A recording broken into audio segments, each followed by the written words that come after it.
do some troubleshooting and get it fixed. I'm gonna pull up gamepad tester. We're gonna go ahead and plug this in. Once that's plugged in to your PC, push a button and it should pop up. Now what you're gonna see, there it is. Now if your numbers are all bouncing around like that, that means that buttons are being pressed. And as you can see, I'm not touching anything.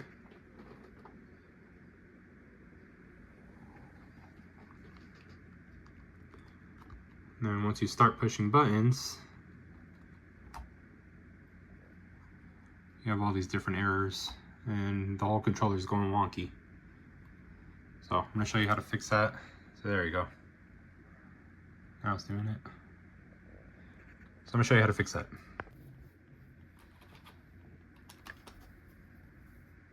Turn the controller over. You know, 1, 2, 3, 4, 5 Phillips head. You can use J00 or J0.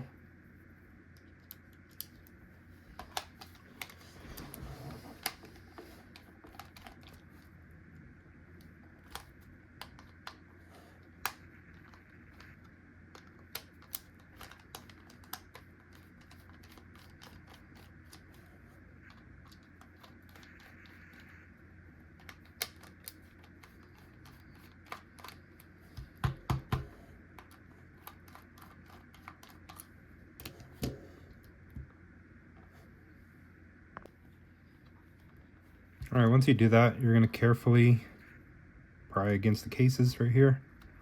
Just go along the edge. And you wanna do this carefully. And then once you get it broken loose, you're gonna wanna rock it away from the buttons here. And it helps to push down the buttons at the same time. And just slowly, carefully work its way out, just like that. This has never been opened before, so the battery was stuck to there, but you have your bottom shell. Set that aside, and right here you're going to have your battery. This would be a good chance to clean it. So what we're going to do here is disconnect the battery. Helps to have nails. You don't want to pull on the wires, but sometimes it's the only option that you have. Try your best to grab the plastic first.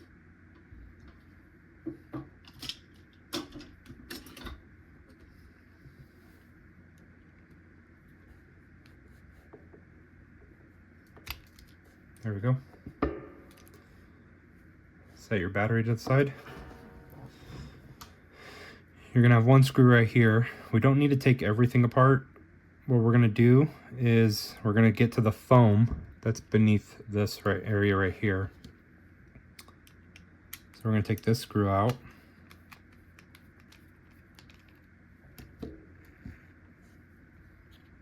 And then just carefully pull back on this.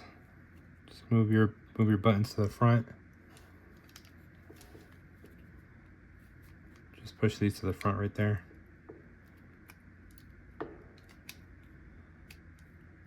Sometimes you can get it out. There it is. Okay.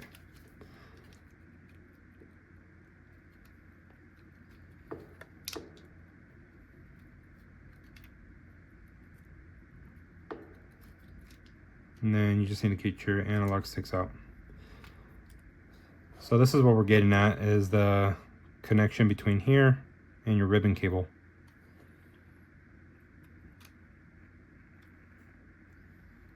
We'll have to make sure that that's back in the channel before. But under here, you know, gently pull up on these little plastic ribbon here.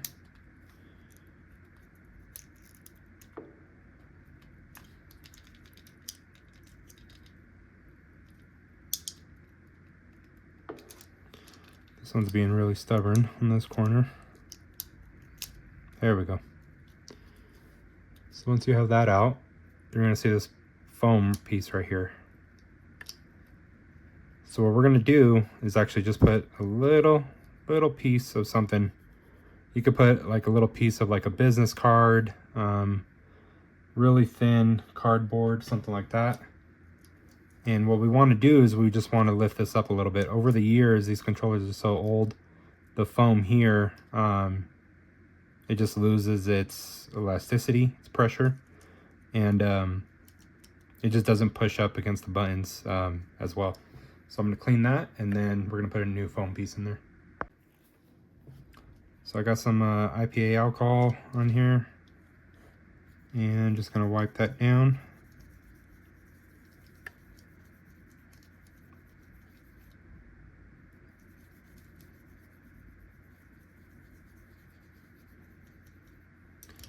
And I'm going to come over here to the board, do the same thing. So it's a little dirty.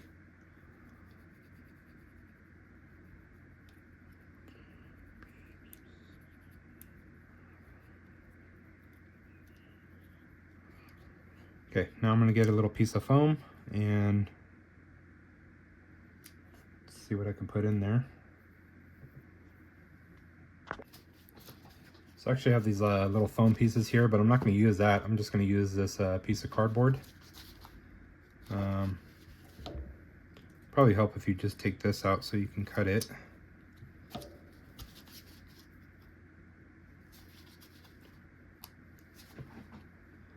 So I'm going to place that on the cardboard right there so I can get the size. And then I'm going to cut that.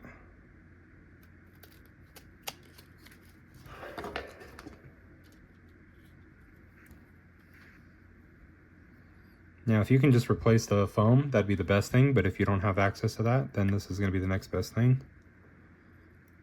You just want to put a piece of foam right there, just like that. And then I'm going to make it a little bit smaller because it's cut it a little too big. So I'm just going to trim some off.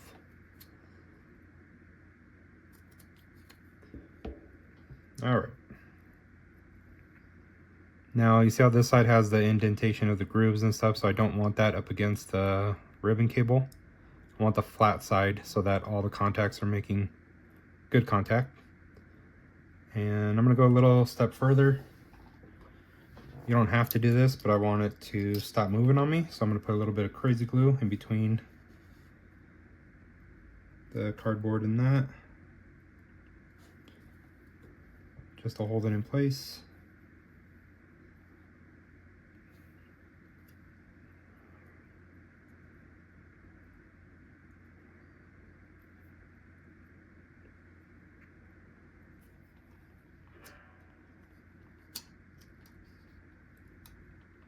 Once you have that all done, you just go ahead and place it right back in.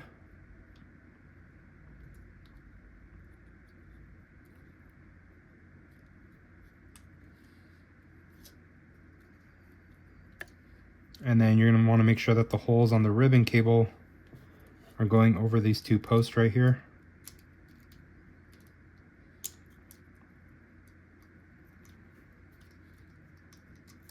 It's really hard when you have fat fingers. There we go.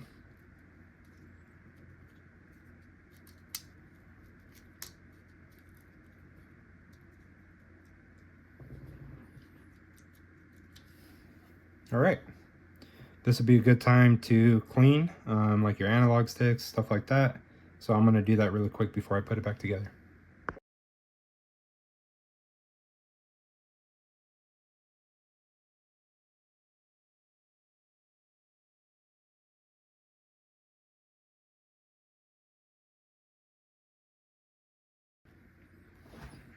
Okay, once you have your ribbon cable back in place, your analogs back on and cleaned,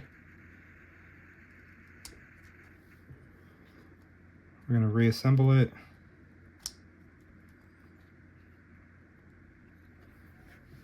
Actually, you know what? I just saw something. I'm going to clean inside of here.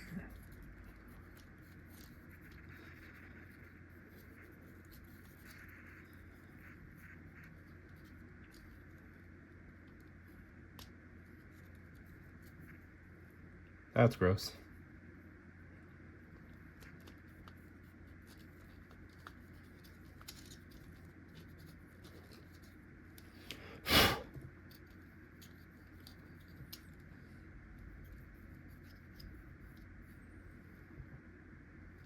right, everything else can be cleaned from the outside.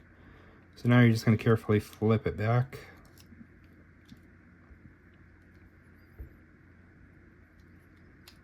And make sure that the wires are not pinched, and just press it back into place. You might have to work your analogs here. You can go this top corner in first, slide it under.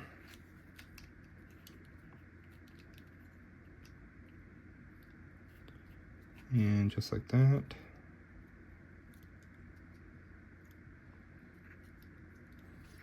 Just make sure everything's seated correctly. Don't force anything.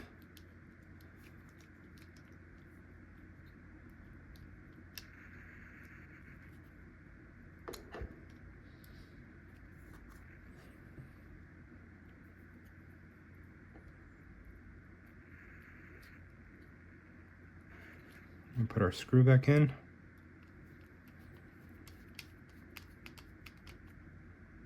It's going to hold the board down.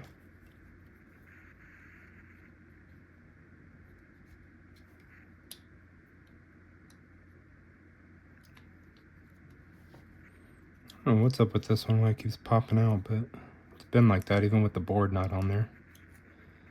So I'm hoping that it goes back into place correctly. See that that is pushed up a little bit. Oh, there we go. It's because I was pushing on the number 1 up here. So now it's in there.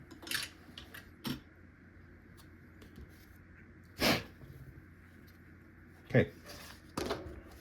Now the battery.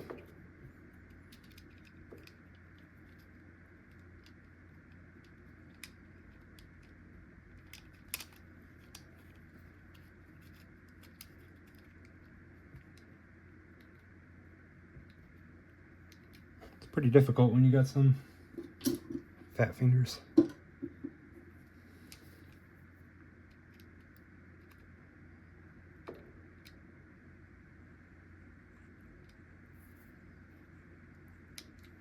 All right.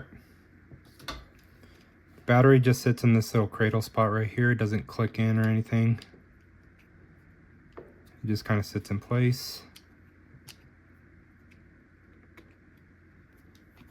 Years of other people's dead skin, dust, debris, gunk, who knows what. I bet you if this dirt and grime right here could talk, it would have some pretty cool stories to tell about what it has seen, and probably some stuff that it does not want to repeat. It's a good thing that it can't talk, or else I wouldn't be touching it right now.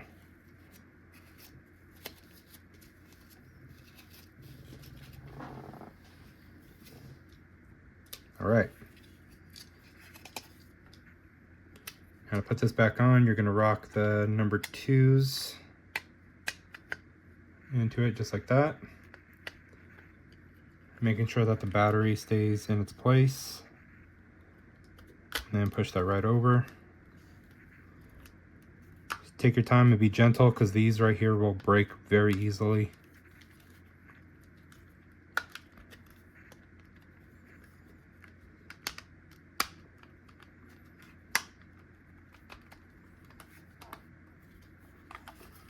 There we go. All right. I'm just going to put in 2 screws just to... Actually, you know what? Don't tighten them down too much, but it is better to put in all the screws, or at least the top 3. The reason for that is because when the case is put back together, it puts pressure on the components inside. It's not a lot of pressure, but it's pressure that you don't see. So by having it all put back together, you'll know for sure if it's fixed or not. Because sometimes with the case apart, it may not put pressure on the ribbon cable on the front half. And so you may think that it's not working, but really, once you put it back together, it's fine. Or vice versa. It could not be working when it's not together. Push the PS button, that light came on. We're gonna move back over to the gamepad tester. I'm gonna plug this in, I need 2 hands. Okay, so far we still do have some numbers bouncing around, but I believe that's from the joysticks, and unfortunately at this age those probably have some sort of drift. They are moving a little bit. So that's what that's from, but the best thing here is that the buttons are no longer pushing themselves anymore. So I'm gonna go ahead and test that now.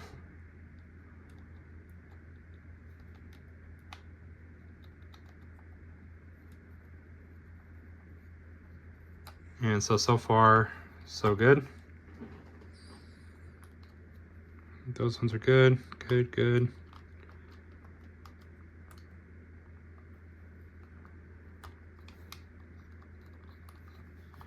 And so as you can see, the controller is no longer glitching out or going crazy. I used to push one button and they would all start pressing themselves. So there we go, all fixed.